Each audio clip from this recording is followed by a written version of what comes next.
In 2026, traveling to Japan will change significantly. In this video, I will explain the tax-free shopping system, changes in accommodation taxes, the immigration process, and 8 problems that foreign visitors will face when traveling to Japan in 2026. We've guided over 700 foreign tourists and we created this video using that experience. By watching this video, you will know about the potential problems in advance and can enjoy your Japan trip without losing money.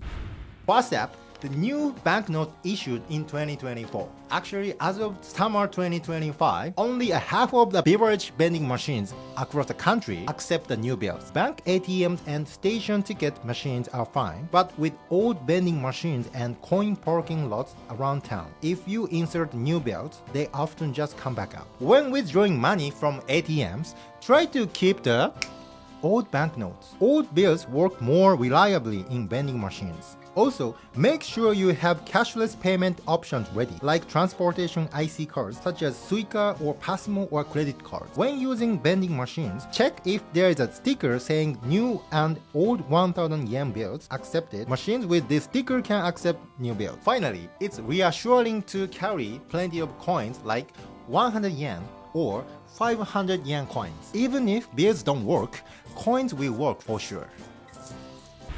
Next, let's talk about the major changes to tax-free shopping system starting in November 2026. Until now, you could shop at stores at tax-excluded prices, right? But from November 1st, 2026, it will change it to a refund system. When you first pay the amount including 10% consumption tax, and then get the tax refunded at the airport when you leave the country. There's a good news too!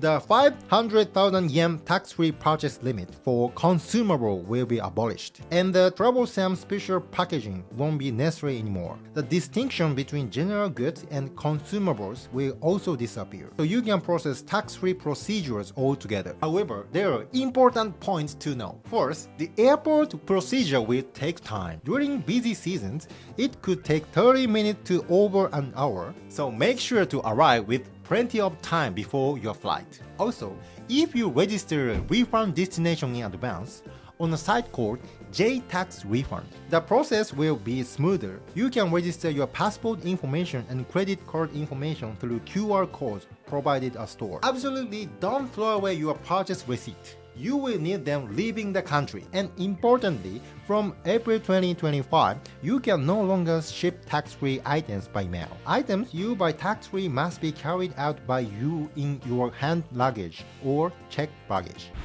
This is a shocking story. Kyoto City is drastically increasing its accommodation tax starting in March 2026. It was a 3-tier system of 200 to 1,000 yen per person per night. But the new system will be divided into 5 tiers, with taxes especially increasing significantly for luxury hotels. Specifically for ultra-luxury hotels with rates of 100,000 yen or more. The tax will go from the current 1,000 yen to 10,000 yen. That's 10 times more! For example, if you stay 3 nights at the luxury ryokan that costs 300,000 yen per night, the tax alone will be 30,000 yen. That's quite a significant amount, right? Make sure to check the final total amount on booking sites. Be careful because the tax might not be included. If you are staying at a luxury hotel, budget for an additional 10,000 yen tax. If you are staying for a week or more, one option is to stay in the suburb of Kyoto or in the Osaka, Nara, or Shiga areas and visit Kyoto on day trips. Outside Kyoto City, you won't have accommodation tax or it will be much lower. Hotel rates skyrocket especially during cherry blossom season, so we recommend booking early, even 6 or 7 months in advance. This is a somewhat unpleasant topic. More and more shops in Japan setting the different prices for Japanese people and foreigners. For example, at a certain seafood buffet in Shibuya, Japanese customers get the 1100 yen discount while foreign tourists pay the regular price. At a certain ramen shop in Osaka, the Japanese menu is about 1,000 yen. But the English menu is about 2,000 yen, double the price, which caused an uproar in social media. How can you deal with this? First, Before entering a shop, check the menu and prices. Make sure the prices on the Japanese menu and English menu aren't different. It's also effective to look at Google reviews or trip advisors for keywords like tourist price or overprice in the reviews. If you are clearly being quoted a high price, don't hesitate to ask, why is this the price? If there's a reasonable explanation, the shop should be able to explain it. Next is about transportation. Why you can use Uber in Japan. It's completely different from the ride sharing you use overseas. Uber in Japan, it's basically Uber taxi, meaning it's a service for calling regular taxi. The fares are the same as regular taxis, so there is no sense of savings. Japanese ride sharing was legalized in 2024, but it's limited to times when taxis are in short supply. And the fares are the same as regular taxis, so think of freely available riding sharing as effectively non-existent. So what should you do? First, Japan's public transportation is world-class excellent. Using a JR Pass and transportation IC cards like a Suica or Passmo, you can get almost anywhere. This is the strongest transportation method. If you are using a taxi apps, we recommend the app Go Taxi. This is Japan's largest taxi dispatch app, and it supports foreign language. To catch a taxi rather than hailing one on the street, going to taxi stands at the station or hotels is more reliable. Especially on rainy days or after the last train, it becomes a fierce competition, so line up early. Finally, absolutely do not get in unlicensed white taxi, where individuals around the airport approaching you say, I will give you a ride. They are illegal and dangerous. If you are visiting Kyoto in spring, listen to this. Kyoto during cherry blossom season is unimaginably crowded. City buses heading toward the Kiyomizu Temple sometimes have waiting times of over 1 hour just to board. Kyoto City provides a service called Kyoto Sightseeing Comfort Map that broadcasts real-time congestion information. But even so, popular spots are incredibly crowded. How to avoid crowds? First, shift your timing. Before 8 a.m. or after 5 p.m., it's relatively less crowded. We recommended either waking up early and going first thing in the morning, or going during illumination hours. Kyoto City buses are always packed during tourist season and often delayed. Using the subway, walking, or rent a bicycle is more comfortable. If the weather is good, cycling under the cherry blossom tree is also amazing. Now a quick announcement. For your first trip to Japan, are you worried about touring efficiently without knowing the area well? Concerned about language barrier or complicated train transport?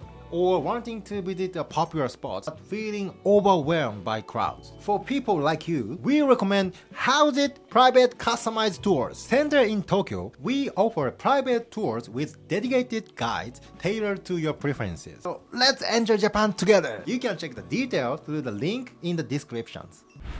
This is about the future, but it's important, so I will introduce it. The Japanese government is preparing to introduce an electronic travel authorization system. It's called Esta. It's Japan version of America's Esta or Korea's KETA. They are aiming for a trial run in fiscal year 2025 and full implementation by fiscal year 2028. It's a system where you apply online before traveling and get entry permission in advance. What should you be careful about? When planning your Japan trip, always check the latest information on whether you need to apply Jester before departure. At the start of the system, awareness won't be widespread, and troubles like being denied boarding for forgetting to apply are expected. Jester is a different system from Visit Japan Web, which is for customs declarations. Even if you've registered with Visit Japan Web, you might not be able to enter the country without Jester authorization. So understand what each one requires. When applying, make sure to do it through official Japanese government site. There's a risk of fake application sites popping up and malicious operators scamming you out of feeds. There's a possibility that trial operations will begin during 2026, so keep eye on the news. Finally, about Golden Week in 2026. This is huge. The calendar alignment is great, and if you use 4 days of paid vacation, you can have up to 12 consecutive days off from April 29th to May 10th. Japanese travel demand will be concentrated in spring, and reserved seats on Shinkansen and hotels are popular tourist spots are expected to be even harder to get than usual. What should you do? If possible, Avoid long-distance travel from late April to early May, especially April 27th to 28th and May 1st to 2nd. When travel rush concentrates, the Shinkansen will be so crowded that standing passengers appear. If you must travel during this period, secure accommodation and transportation 6 months in advance. Popular hotels fill up 6 months ahead. If you are going to Japan during 2026 Golden Week, start planning around the end of 2025. Shinkansen reserve seat ticket go on sale 1 month before departure. But Golden Week, reservation fill up as soon as sales start. Register with JR's online reservation service and prepare to secure seats on the sales date. Those were 8 important pieces of information traveling to Japan in 2026. Also, if you are interested in private tours, check the description. Let's enjoy Japan together! If you found this video helpful, please give it a thumbs up and subscribe to the channel. See you next video. No. See you in Japan! Bye! How's it?